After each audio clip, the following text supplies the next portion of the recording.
Saudara, Mapolsek Kumpeh Ilir, Kabupaten Muaro Jambi dirusak warga. Kaca di dalam gedung pun pecah karena dilempari.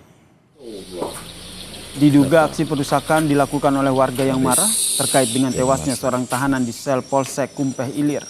Kaca Mapolsek pecah akibat dilempari hingga berserakan di bagian dalam Mapolsek.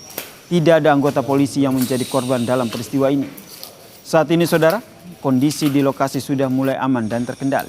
Kapolsek Kumpeh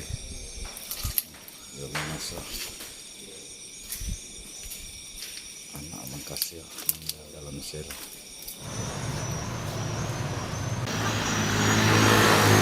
Sebelum perusakan, saudara, ada laporan dari warga yang menuntut keadilan setelah anaknya tewas saat ditangkap polisi dan dibawa ke Mapolsek Kumpeh Ilir. Saat akan memakamkan korban, keluarga merasa curiga dan akhirnya melakukan otopsi. Keluarga kini tengah menunggu hasil otopsi. Pasca meninggalnya korban di Mapolsek Kumpeh Ilir, Polda Jambi bersama dengan Polres Muaro Jambi melakukan penyelidikan terhadap 2 orang anggota polisi yang melakukan penangkapan terhadap korban.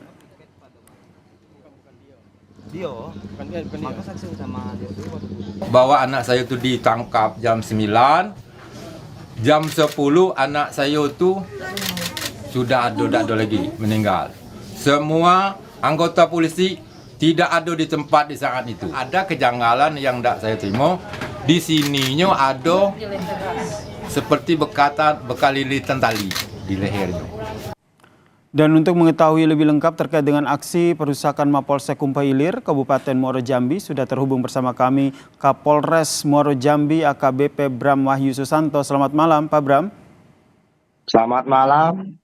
Jadi kronologi perusakan Kapolsek ini seperti apa? Jadi untuk mengenai masalah rusaknya Polsek itu sebenarnya karena dimulai dari adanya tahanan yang ditemukan meninggal dunia dengan posisi tergantung di dalam sel. Nah, dari situ itu pada saat ditemukan sama petugas itu langsung dibawa ke rumah sakit, sehingga pada waktu itu kondisi Polsek kosong karena yang sedang piket, karena ada beberapa kejadian karhutlah di Muaro Jambi. Jadi hanya sedikit yang sedang standby karena yang lain sedang memadamkan api, sehingga akhirnya pada saat dibawa ke puskesmas itulah itu keluarga datang bersama dengan teman-teman dari almarhum. Itu Polsek dan kan kosong, sehingga merasa kesal dengan tidak adanya polisi. Mereka melampiaskan emosinya di situ. Itu kira-kira, Pak.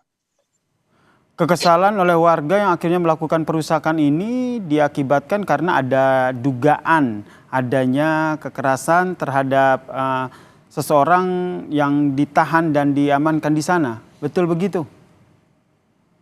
Bukan begitu maksudnya.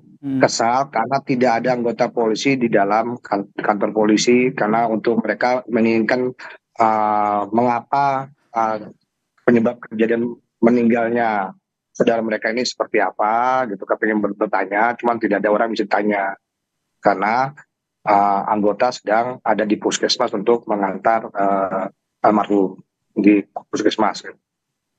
Soal kasus penangkapan dari anak pelaku ini jadinya seperti apa?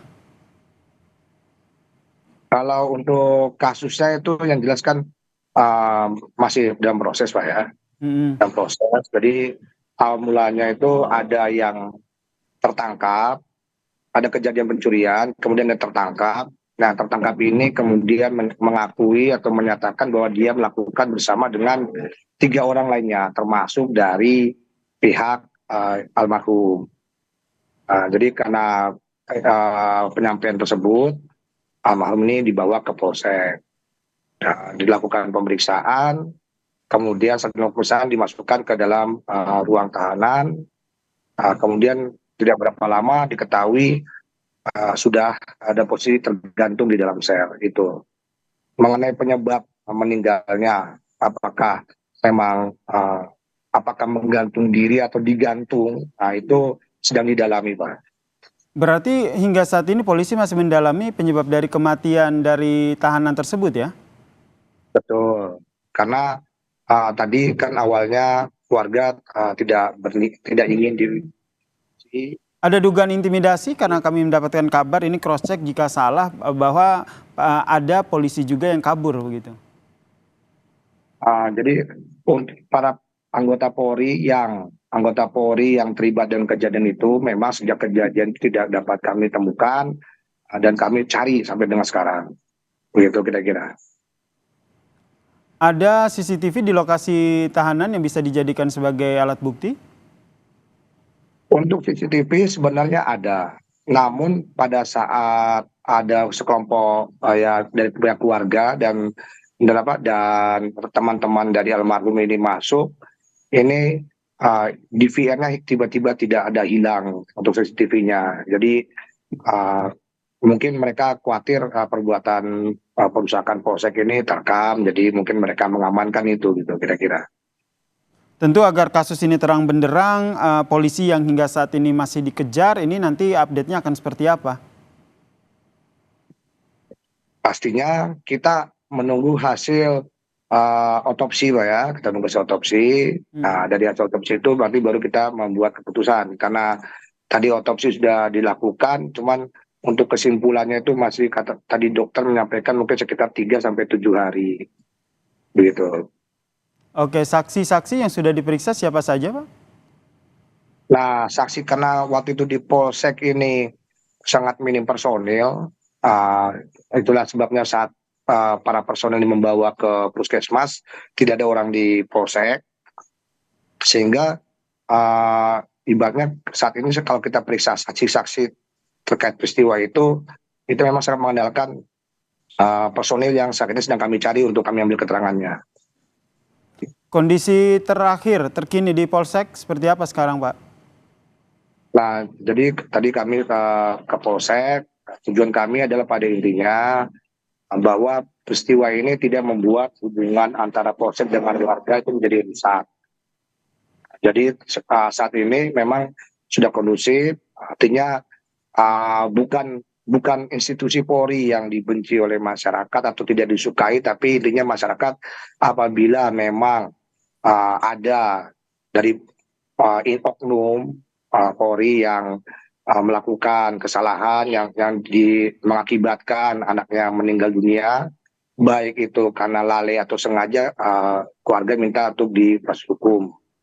Dan kami sendiri melihat memang dari segi SOP harusnya itu seseorang yang dimasukkan ke dalam ruang tahanan itu tidak boleh memakai ikat pinggang, tidak boleh memakai celana panjang. Jadi setidak-tidaknya kami nilai ada pelanggaran SOP dan yang pasti akan kami proses. Mengenai masalah apakah penyebab kematiannya itu sengaja atau karena memang benar-benar murni, itu kami hanya bisa sampaikan bila hasil otopsi sudah keluar, kira-kira begitu. Baik, ini masih terus diselidiki ya, begitu ya. Terima kasih Kapolres Muaro Jambi AKBP Bram Wahyu Susanto telah berbagi informasi bersama kami di Kompas Malam.